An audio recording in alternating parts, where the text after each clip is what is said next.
Яңа бер көн җирдә туып килә. Тәрәзәләрдән яқты бер көлә. Казан бүген ахры концерт бирә.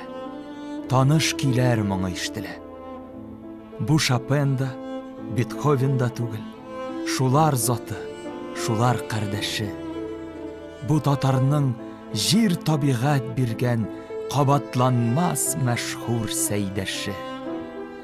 Бу көйләрдә көн батышта, көн чыгышта түгел, үз аханы шушы якларның.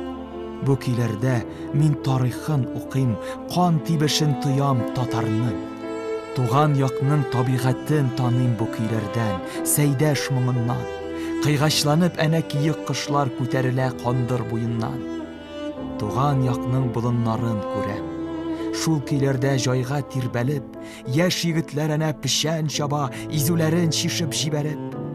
Бу көйләрдә бөтен тулылыгы, матурлыгы туган якларның. Бу Шопен да, Бетховен да түгел.